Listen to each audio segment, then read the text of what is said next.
speeding. Speeding. Speeding. 5, 4, 3, 2, 1.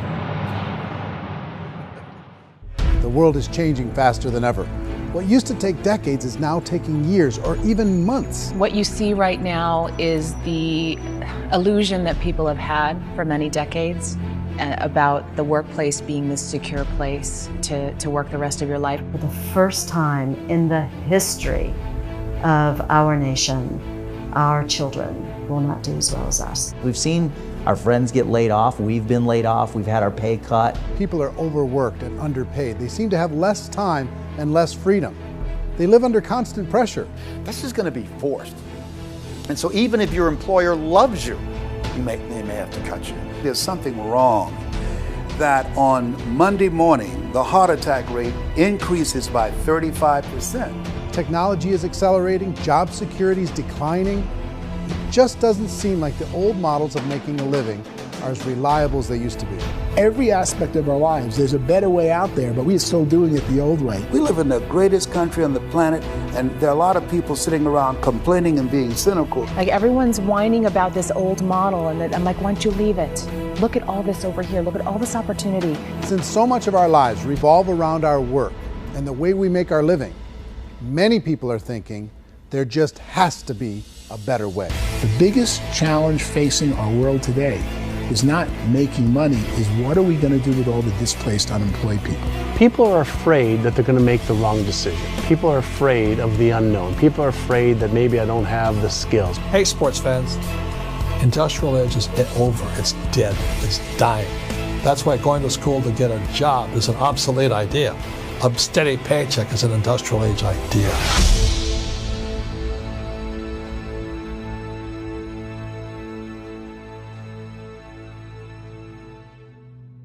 It's the search for answers that has brought us here together today.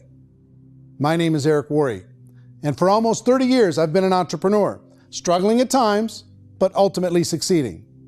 As a best-selling author, speaker, and business owner, I've spent my entire career helping millions of people around the world to become entrepreneurs. And I believe strongly that there is, in fact, a better way when it comes to how we make a living. The career landscape has changed dramatically, and many are still working in a model that is completely out of date. What worked for previous generations isn't working as well for people today. In this film, we're going to explore 3 important questions. First, what's really going on in our working world today? Second, in this new economy, is it better to become an entrepreneur, or is it safer to work for someone else? And third, if a person decides to become an entrepreneur and start their own business, how can they do it without taking on massive risk? To help in this journey, I've brought together some of the greatest experts and thought leaders in the field of entrepreneurship to share the real facts with you. My intention is to give you new information that will allow you to make choices that are not limited by an old, outdated model. Let's start by understanding what's going on in our working world today.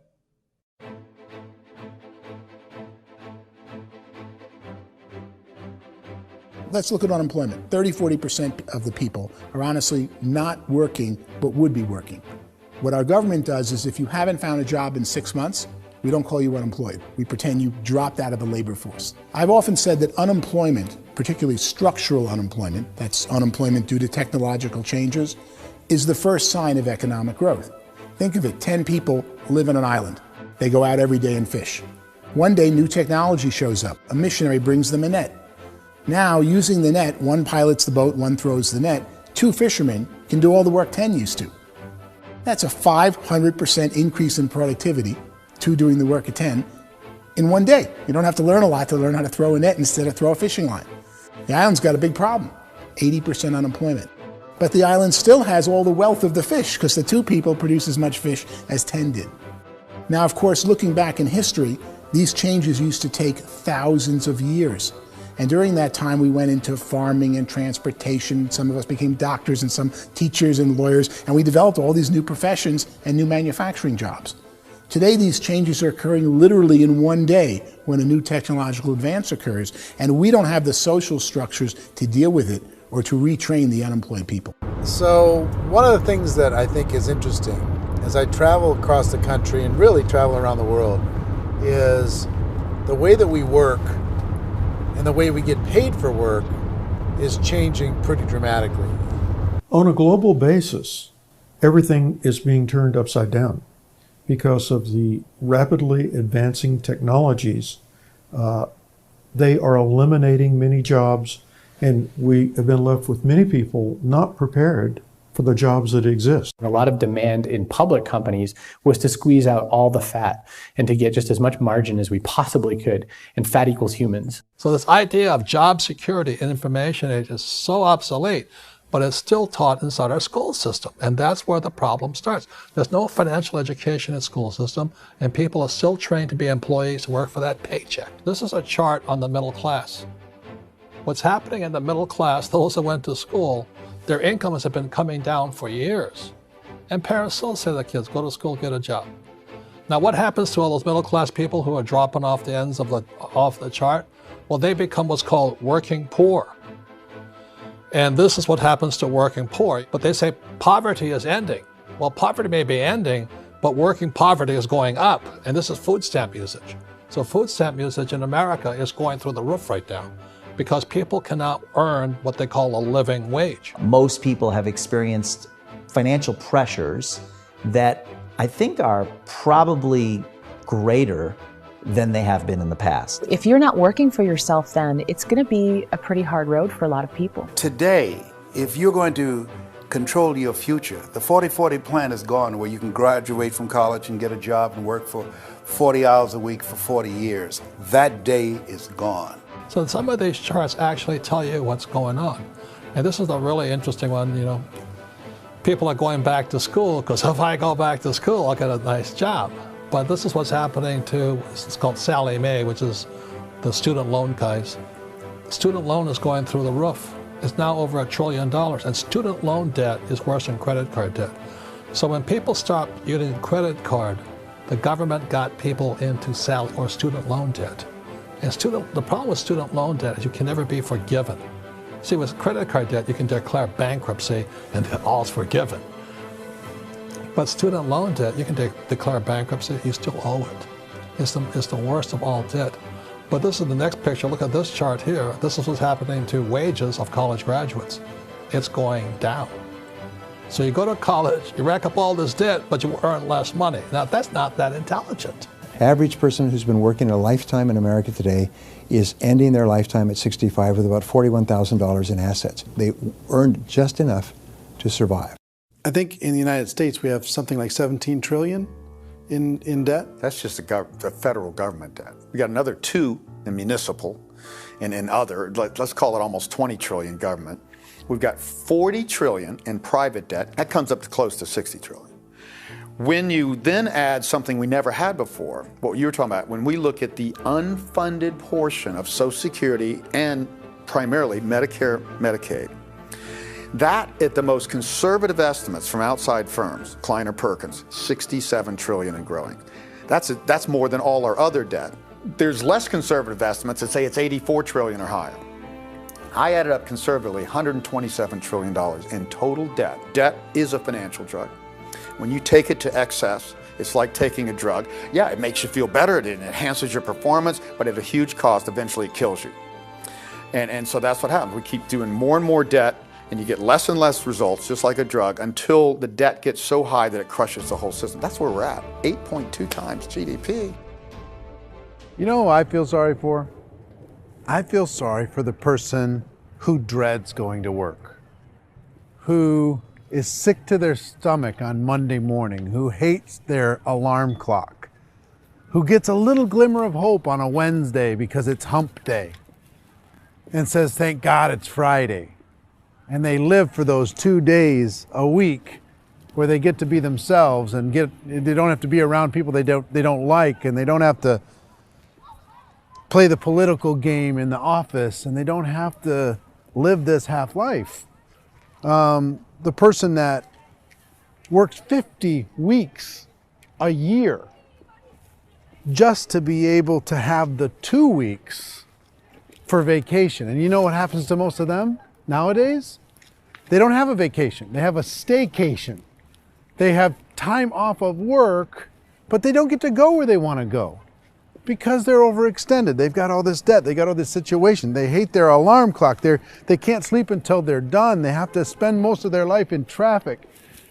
I feel sorry for that group of people because there's a better way. They just don't know it. I see this really interesting attempt at rugged individuality in a 6x8 rectangle. And I feel like you're all the same, except for the little push pins of the pictures. There's different pictures. Yours is named Jenny and his is named Sujara, but it's the same people. And this is how they are, and they're just like the zombies, and there's no joy in there, there's no fun. There's always like the wacky woman who decorates her cubicle, and that's the most she can do there. You got to give her credits, right? The wacky cubicle woman. The basis for their life is worry. I'm worried, you know, maybe I'll get fired. I'm worried maybe my company will go out of business. I'm worried I can't keep spinning the plates on paying the bills. I'm worried about how do I send my kids to college. I'm worried, what if the transmission of my car breaks? That's, you know, 2 or 3, I can't fix it. People live in a sea of worry, and it eats at them. Those signs that people held up during the Depression didn't say looking for gainful employment in a cubicle. It said looking for work. Work is what we're looking for. Job is just a unit of measurement. Work is what we're going after. It's time to look in the mirror and say, it's not the economy, it's my economy. It's my little world of where I am. I need to improve. I'm not going to wait for the economy to come back because frankly, the economy is doing great in this country. So I'm here on Wall Street, the financial center of the universe, the financial capital of the world. This is where most people's money goes to at least be held for a time, right? With interest rates in banks being effectively zero, and many experts are predicting it's going to stay at zero for the next 10, 20, even 30 years, people feel like they don't have any choice but to put their future into equities, to put their future into the hands of other people on this stock market, and hope that the stock market goes up, hope that the stocks that their advisors pick or that they pick goes up. That's one way to go, I guess. It's my personal belief that if you put your future into the hands of yourself, in other words, you have earning power by yourself, I think you're a better investment than these guys. I think you controlling your future is a better option than handing over your retirement to these guys. The average household income in the United States is approximately $50,000 a year, what they call the middle class. To reach the top 25% of income earners, you'd need to earn at least $90,000 a year. To reach the top 10% would be a household income of $140,000, the top 5%, $190,000, and to be in the top 1%, you'd need a combined household income of at least $380,000 a year. So here's the question. What do you think would give you the best chance to move up and get to the top 10%, the top 5%, the top 1% or beyond? In my opinion, and in the opinion of many, many experts, the answer is to become an entrepreneur, to become your own boss. I think you have to be a business owner. I can't, the only time I ever say to someone it'd be great to be an employee is when they've already told me they've surrendered. I only tell people who are wounded spiritually that they should be an employee. And it's that feeling that you get when you pick up the backpack off the little Cub Scout and say, "Don't worry, little guy, we'll get you back to the camp." You know, it is in no way a kindness when I tell someone they'd be a great employee. The other status symbol really increasingly is lifestyle. I mean, people can own their own business, maybe even work out of their house. That, I tell you, people admire that, like, gosh, I wish I could do that. The spirit of the entrepreneur is to be a risk taker and to be resourceful and unstoppable and to have a vision of yourself beyond where you are and not willing to settle for life as it is. You think about the great entrepreneurs, they're visionary, they have heart, they're willing to do today what others won't so they can do tomorrow what others can't. Personally, I don't think of the new economy, the old economy. I create my own economy. The entrepreneur's in control. I decide what the economy is going to be like. In the world of entrepreneurship, there are no limits. You can make as much as you want, depending on how much you want to work and how smart you are and how great a team you put together. There's no more lifetime rewarding business than being an entrepreneur. Why in America, where anyone could be anything, would people want to give up their freedom and become effectively a modern-day slave, told shut up and be here every morning at 7:30, leave at 5:30, and do what I tell you? If people decide to become an entrepreneur and work for themselves, they have some traditional options, but they're riskier than you might think. Any kind of a retail business, retail build-outs, is extremely expensive. Even just these small little yogurt stores where they're putting little yogurt machines and you get all the different flavors, you're spending $200,000, $300,000, $400,000 to open a yogurt shop. I would love to buy a Dunkin' Donuts, but it's $500,000 or so to start. I don't quite have that just in case money. Risk you can lose it all, and most guys do 2 or 3 times, and even big guys like Branson, because I'm such a fan of his, half his companies don't work. If you make $1 million, your problems are going to go. If you make $1 billion, your problems are really going to go. Just the opposite. You and I know when you're making $1 million, you got $1 million responsibilities. You make $1 billion, you got 1,000 times $1 million responsibilities. And most people say, I'd love to be my own boss. 70% of Americans would love to be their own boss, according to recent polls. But they don't know how to get there. Because what are you going to do? One, you could buy an existing business. If somebody's selling an existing business, you have to ask why. Usually because it's probably hard. It's probably not making as much money as they hope. 2, they could buy a franchise. A little less risk, proven system, but it's expensive to be able to do that. 3, they could start something from scratch. And that's where a lot of people feel like, I don't have the chops to do it. I don't have the money. I don't have the product idea. I don't have the expertise. I don't have whatever it's going to take to be able to get there, and I can't risk my family to do it. So 4th, they could become an investor. A lot of people in this town invest to try and figure out a way, but you got to be pretty smart with that game too, right? Venture capitalists, who are the very best and most sophisticated in investing in new breakthrough businesses, make it on 1 out of 11. That means 10 out of 11 are mediocre or fail. Most of them fail. That's the risk there. An angel investor is lucky to get 1 out of 15 or 20. A business is a team sport.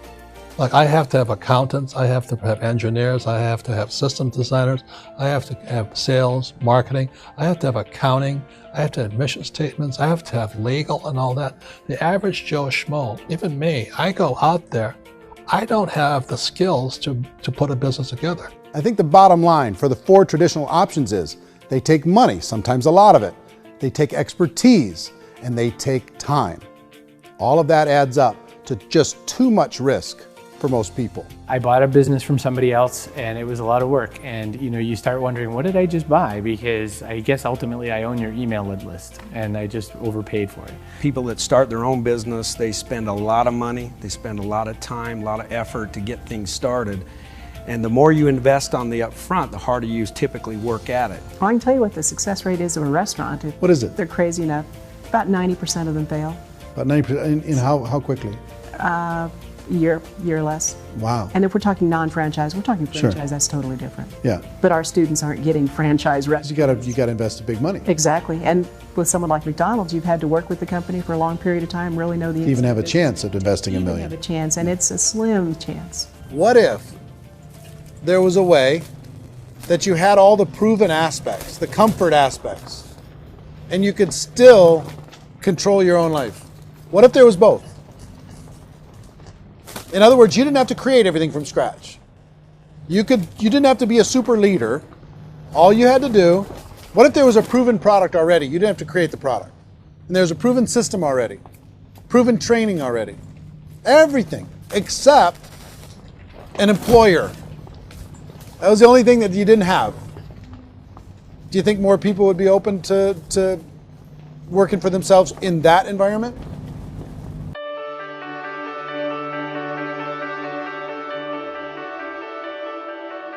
In our search for a better way to make a living, we've come to the conclusion that becoming an entrepreneur is actually safer than being an employee. And through our look at the entrepreneurial options, one particular path kept coming up from expert after expert. And I think most people will find it surprising because it's certainly a non-traditional business model. That model is for people to start their own business and become an entrepreneur through the creation of a network marketing business. Some people call it direct selling because the product is being sold directly from the manufacturer to the end consumer, cutting out the middlemen. Other people call it multi-level marketing, or MLM, because there are multiple levels of commissions paid. The most common term today is network marketing, because network marketing best describes using a large group of independent distributors, independent entrepreneurs, to move a product or service more efficiently. So my friend here, Donald Trump, and I, we always write about the network marketing industry. And the reason we support the network marketing industry is because it really is a business school for entrepreneurs. Because most people come out of school looking for a paycheck. Oh, that's terrible. I went to network marketing like that. I think if it didn't exist, we should invent it. It is that good. I think direct selling is a great way to do business today. It's very easy to get into that industry, and you can be self-employed, be in effect an entrepreneur. When we see multi-billionaires adding network marketing companies to their portfolio of companies, that would be a clue. When we see people who are very famous authors and very famous business people endorsing the industry, that would be a clue. These network marketing companies aren't $50 million companies, they're billions and billions of dollars. They lead the stock market, they're major companies. When we're going to get it? You know, and you're going to school to work for a paycheck, but if you want to be rich, be an entrepreneur, and network marketing gives you the spirit to be an entrepreneur. A traditional company will spend up to 50% of their total revenue on marketing. Network marketing companies use a different approach. Instead of having all that extensive marketing expense, they utilize a network of independent distributors to do the marketing for them. Now, why do they do this? First, because word-of-mouth advertising is so much more effective today than traditional media advertising. Second, some products need to be explained or demonstrated, and an independent salesperson can do that more effectively than an ad campaign. Third, it's completely efficient. The company only pays for the marketing of their product if a sale happens and not before. Imagine if Amazon allowed you to become an independent distributor and paid out 40% of its revenue to that distributor group. All you had to do as a distributor was recommend a product, and if a person bought it on Amazon, Amazon would take care of all the logistics, and you'd get paid for bringing the customer. Now imagine you got paid for every purchase that customer made for the rest of their lives. Well, Amazon doesn't offer this option, but network marketing companies do. 85% of all buying decisions in our society are made as a result of word of mouth or reputation. We're recommending things to each other all the time. You know, who's your dentist? Who's your doctor? Who's your lawyer? What detergent, are you using? What legal system are you using? What product are you using? We're talking to each other about the things that we love anyway. When you go into a big box retailer, you're lucky if the clerk looks you in the eye, much less gives you any detailed or accurate information about what you're purchasing. So of course, this personal information, this education coming from a friend, a neighbor, a relative, or even a stranger, but one who has experience with the product is extraordinarily valuable. As a matter of fact, network marketing can educate consumers probably better than any other form of marketing. It certainly can do better than advertising, because advertising usually has a certain hype to it, and you can only get limited information. So, network marketing trumps advertising. If you were a typical sales company and you wanted to sell $1 million a month worth of product, you might go find 100 superstar salespeople. The quota would be $10,000 a month. So network marketing as a distribution system just flips the numbers. So we use 10,000 happy, raving fans of a particular product, and we don't concern ourselves so much with how much product each one of them individually sells. If they sell just $100 or $200 a month, and there's 10,000 of them, you're selling $1 million to $2 million a month worth of product. And that's the best way I can explain how network marketing works. This is the marketing arm of the company. There's not money being wasted on bricks and mortar. There's not money being wasted on inventory that's sitting stagnant somewhere. There's not of employees standing around that don't have customers. These are people that are going to connect with customers. These companies allow people to become independent distributors for extremely low cost and with no minimum time or sales quota. Essentially, they own their own business and can provide as much or as little sales as they choose. In other words, the distributor gets all the benefits of traditional business ownership without the risk. The advantage of network marketing is the ease of entry, the low risk, and the low startup cost, because almost everything else has very high risk. You can get in for a minimal investment. You're buying into a system that's already been proven, products or services that have been proven to work. The keys to network marketing is providing an opportunity for the masses to get involved, providing an opportunity for the average person who doesn't have the resources to start their own business. All of this so far is fairly straightforward, but network marketing offers another benefit, and it's this benefit that makes it so interesting for entrepreneurs. Network marketing allows a distributor to build their own network of other distributors and then compensates them on the sales created by that entire group. Direct selling is, at its base, very simple. It's the sale of a product or service to an individual on a face-to-face, one-on-one basis, just the way we're talking right now. But there's an important element as well, and that's the offering in conjunction with that sale of product, the offering of an opportunity for someone to make something of themselves. No matter what your social status is, no matter what language that you speak, I mean, look how many unbelievable people are becoming successful that speak every kind of language out there. What an awesome gift to give the world. Instead of having to work your way up in a system and prove that you could be a sales manager, they just decided everybody can be a sales manager. Everybody gets to build a sales team from day one.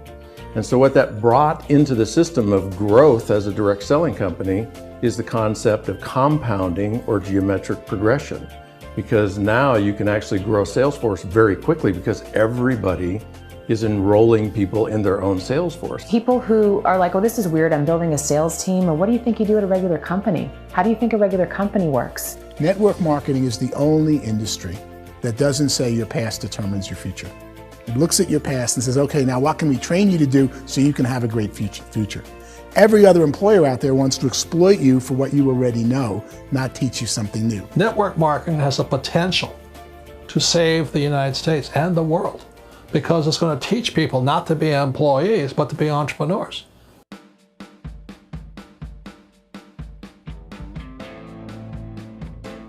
According to the Direct Selling Association, if you add up all the network marketing companies around the world, they combine to do over $178 billion a year in retail sales.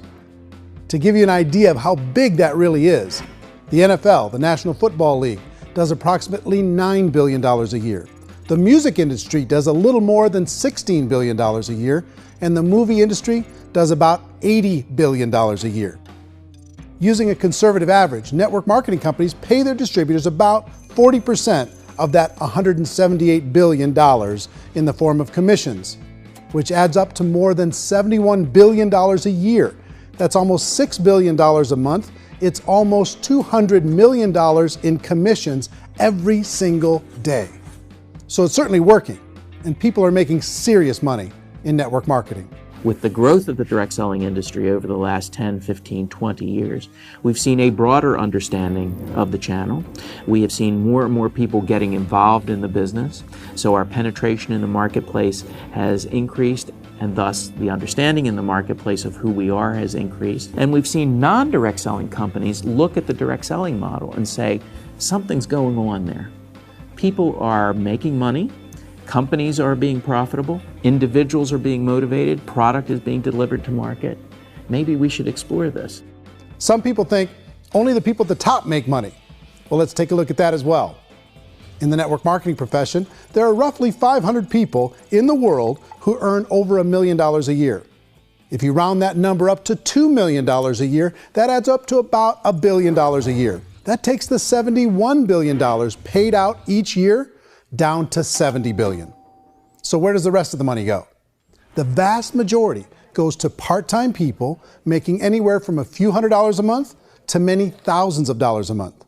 It goes to people who choose to make it a full-time career move and earning even more than that. Every day, people are using the money they earn through network marketing to pay off debt, have more fun, and improve the quality of their lives. Everyone I know in network marketing has been doing that since the 50s. They go to work when they want to go to work. They stop working when they want to take time with their children to have a leisurely breakfast and discuss issues and drive them to school. They go back to work when they get home, wherever they're working out of. The biggest thing that I've seen is people that have become much happier in their life. MLM has probably made more millionaires of more people in more countries, and I've spoken to them in 67 countries, than any other single form of business, starting from nothing. If they have a choice between working a job for the next 10 years or working a network marketing business for the next 10 years, the result of working the network marketing business will be better. A lot of people within the industry go on and make this a career and do extremely well at it. Network marketing has been nothing but good for everyone I know that's been involved with it, because they did it seriously and they played full out and they've been very successful. It's been a constant barrage of success stories and people showing off stuff that they got as a result of it. How many people are involved? Approximately 16 million Americans and 96 million people around the world are currently participating in network marketing. And in a recent poll, 82% of those people report a good, very good, or excellent experience with network marketing. So people are happy.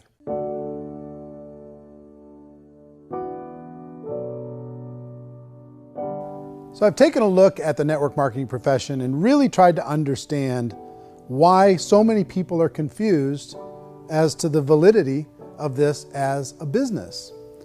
One is this pyramid shape. People get really messed up with this pyramid. Oh, it's one of those pyramid things. So I just think there are a lot of haters out there who really don't understand the industry and say, oh, it's a get-rich-quick scheme. It's a pyramid. Well, corporate America is a pyramid scheme. You know what I mean? It goes like this. You have thousands of MBAs, let's say working for Ford or General Motors or Coca-Cola. If all these MBAs, they're all trying to get to here, that's a pyramid. Only one guy's going to make it. Every 10 years, one's going to make it.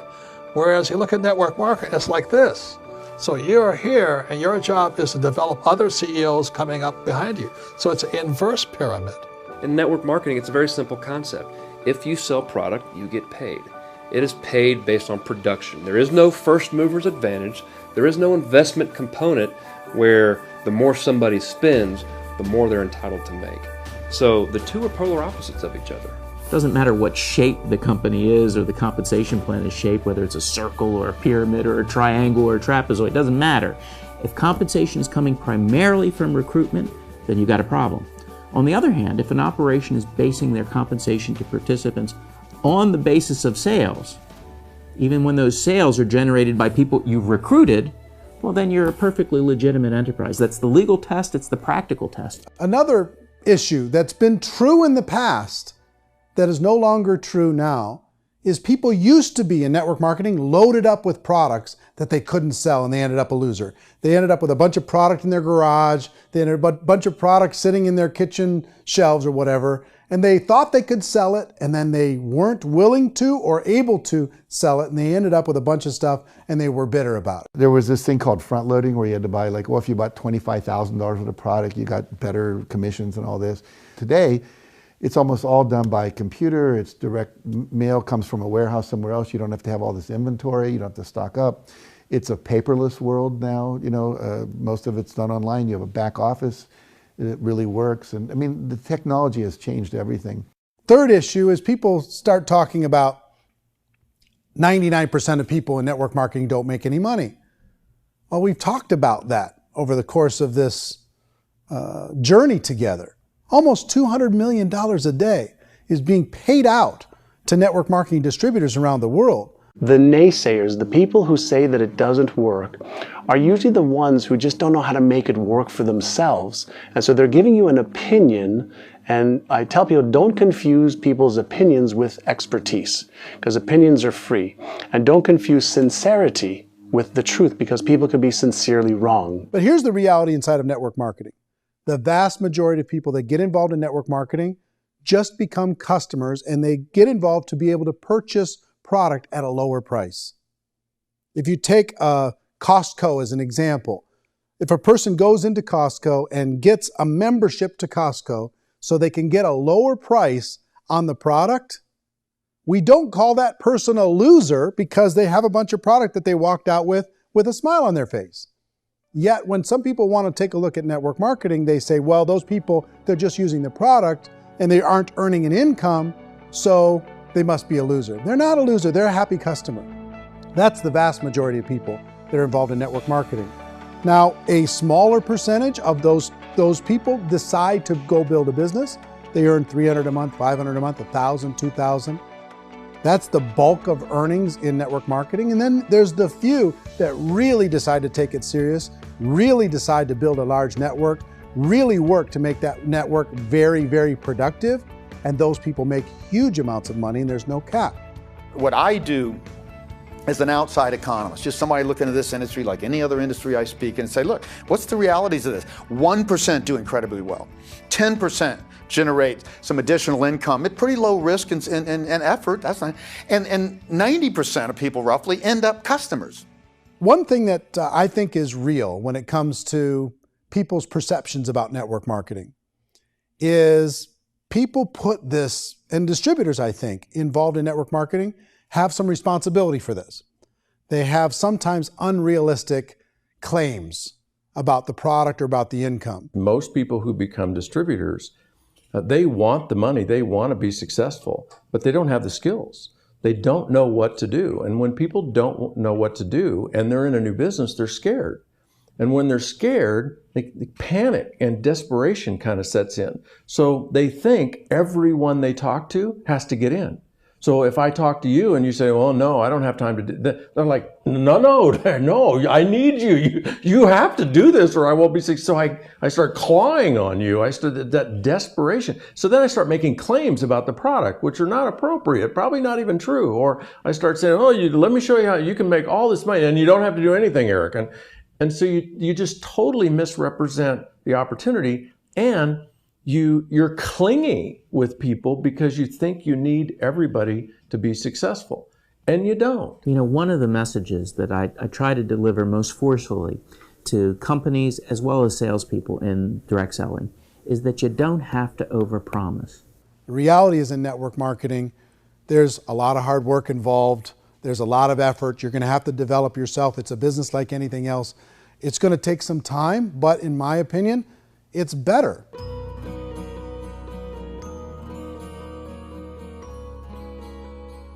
It's light years better for people starting today than it was even 5 years ago. I think it's more widely accepted now, and people understand it is a business. It is being an entrepreneur. It is being a business owner. Our belief system is based upon our evaluation of something. And frequently, if we reevaluate a situation, our belief about that situation will change. The industry has changed and it's grown up. It's totally transformed. You've got young people today that have grown up with social media, and they understand networks. They understand how people are connected through technology, and they understand how money flows through those networks. So when they see network marketing, they don't see it the way their parents saw it. And we've all learned, the larger industry that you represent, has all learned from those mistakes and flaws and errors that have happened early on. Early algorithms didn't work the right way. That's all fixed. It's like when they design a computer program, they design the program, then they run it, and then they go back through and they debug it. The MLM industry has been debugged. This is the day of being virtual, being able to run a business from your mobile phone. I mean, it's incredible. Companies are getting smarter. They're implementing more consumer protections. They're implementing more compliance training. They're doing more with respect to product research. If you do get involved and you make purchases of inventory, even on a voluntary basis, if you decide that this business is not for you, you can leave and have that inventory repurchased by the company. There's no other business that offers that kind of protection on a voluntary, self-regulatory basis.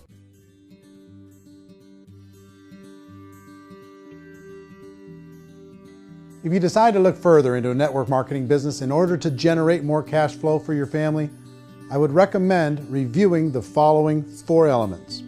First is the product or service. And on the product or service, I would ask 5 important questions. 1, do you like it? Is it something you would feel comfortable sharing with others? 2, is there a recognized need in the marketplace? It's hard to create a need if one isn't naturally there. 3rd, does the product meet that need? Does it solve a legitimate problem for consumers? And 4th, is it priced to sell? Can it compete in the marketplace? And 5th, is it priced for profit? Is there enough margin for the company and the distributor to be able to generate income for the long term. If you can answer the questions on the product to your satisfaction, the next element to consider is the company itself. Is it well run? Do you believe in the founders or the management team? Do you feel they have what it takes to go all the way? See, it doesn't matter how good the product is if the management can't take care of the company. Good management can change with the times. They can handle adversity. They can make good decisions. Make sure you choose a company that can serve you for a long time. The third element to consider is the compensation plan. And with that, there are 3 important things to look at. First, a brand new person needs to be able to generate some money fairly quickly. It may be an obvious reason, but you can probably imagine the ripple effect of a distributor getting involved and having even a small victory fast. That can only help with the overall success of the organization. Second, a person should be able to develop a moderate part-time income in a reasonable period of time. As they develop their network and as their sales grow, they should be able to enjoy more benefits. And third, for the people who are really serious, for those who decide to really go pro in the network marketing profession, there should be the possibility to make a serious full-time income if they work hard and are committed to developing their skills. If you're comfortable with the product, the company, and the compensation plan, the last thing you should look at is the support that will be made available to you. Does the company have a website? Does it have a solid online reporting tool? Do they have comprehensive training available? Do they host events to help you build your business? If you decide to do this, what kind of a support system can you plug into? Choosing a network marketing company is a personal decision. But evaluating the 4 elements of product, company, compensation plan, and support is a great place to start. Is the company promising that you're going to get rich quick or that you can make a lot of money without a lot of effort? That's a red flag. Is there a product that you really believe in that you think can be sold? Or are you being told by salespeople or the person who's trying to recruit you or by the company itself that don't worry about the product, all you have to do is recruit other people into the business? Red flag, warning sign. If you're hearing that, take a second or even a third look. Get to know the customers, the products, the business, have some success, and see where the opportunities might take you to move up in the organization. You want to find out how concerned are they about my education, my training, and my development? Is there a space for me to grow? Most important question. Learn everything that you can about the product. Make sure it's something that you believe in, and learn everything you can about the industry and work that system. You have to be very passionate about whatever that company is doing. I would get involved. You can always test drive anything, the product, the service, the community, and then lean into it a bit. If it feels good, then lean into it a lot. Behind me is the Lincoln Memorial. And this is a place where Martin Luther King Jr. had his famous "I Have a Dream" speech. And at that speech, he talked about his dream for equality for everyone around the world, and that's a noble dream. But I think more people need to remember what it was like when they were kids and the dream was still alive in them. Before it got beaten out of them by reality, by this paycheck, by these responsibilities, and by having to live for this job to pay the bills. I think people need to remember that, go back to that. Once they know that there's a better way, I think their future is going to be much brighter. They can live a better life.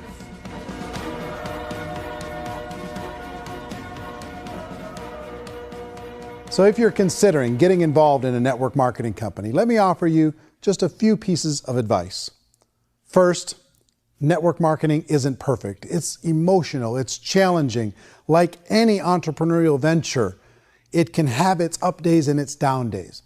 But if you have an entrepreneurial bone in your body, it's just better. Second, if you're gonna do it, decide to be professional. Decide to go pro. It's better to do that than just be this amateur sticking your toe in the water. Third, as any professional, you're gonna have to learn some new skills. And I promise you, inside of the network marketing profession, they're not too difficult to learn. Fourth, like anything worthwhile, it's gonna take some time. Don't expect that you're gonna get to the finish line right out of the gate. And fifth, it's worth it. It's worth it to be able to take charge of your life again. It's worth it to be able to control your own financial situation. It's worth it for the people you're going to be able to spend time with. It's worth it for the things you're going to be able to see and the experiences you're going to be able to experience. It's worth it for the causes you're going to be able to contribute to, the lives you're going to be able to touch, the customers you're going to be able to help, the friendships you're going to be able to develop. I promise you, it's worth it. Remember, most people are searching for answers just like you are. But I do have to tell you the catch to network marketing. If there is a catch, if you want to understand this from an emotional point of view, people say, well, it sounds too good to be true. It's not, it's hard work. But here's the catch. Most people still don't understand it. So you're going to have to endure the loss of social esteem from ignorant people. The uneducated will think less of you. Now, if you can handle that, you're on your way. If that's going to destroy you, you know what? Entrepreneurship in general probably isn't in your future. If you can face that catch, you can become unstoppable. I want everyone to really contemplate this if they're not in network marketing. You're in a job, you probably have a mortgage, you have rent, you have debt, whatever's going on. You're in a prison. You work just hard enough to keep them from firing you, and they pay you just enough to keep you from quitting. Come on! I've been there, done that, and bought that t-shirt. In network marketing, if you run into failure, it's really just a homework lesson for yourself. There's no one to blame. You really have no excuse not to be successful. You just don't. People don't want to hear that, but there's so much available to you. If you want to be a good network marketer, be a student to the people above you, be a fellow traveler to the people on the same level, and be a teacher to those below, and know when it's appropriate to do which. People who are not afraid of asking people to buy things, or not afraid of persuading people with a chance they may say no, these people own the future. Nothing happens until something moves. So you got to go move, you got to go do something, or nothing's going to change in your life. In the beginning, you're going to do a lot of things that you don't get paid for. But as you go down the road, you get paid for a lot of things that you don't do. And your job is rehabilitate the spirit, the entrepreneur spirit in all of us. You get it back. Either give it a strong yes or a strong no, but no wishy-washy, dilly-dally stuff in the middle. There's dreams and there are nightmares, but I believe that the biggest nightmare of all is when you don't pursue your dream. You're going to see some monumental growth in this profession. It's an exciting, exciting time to be involved with the network marketing profession. The next 10 years, I see just exponential growth. When that tipping point comes, it's not a matter of asking somebody, have you ever heard about network marketing? You're really asking them, which company are you building your wealth in? We are here to fix the world, to improve relationships with other people, to improve other lives. And the real reward comes as an entrepreneur in any level from teaching somebody something and watching them soar. There is no greater reward.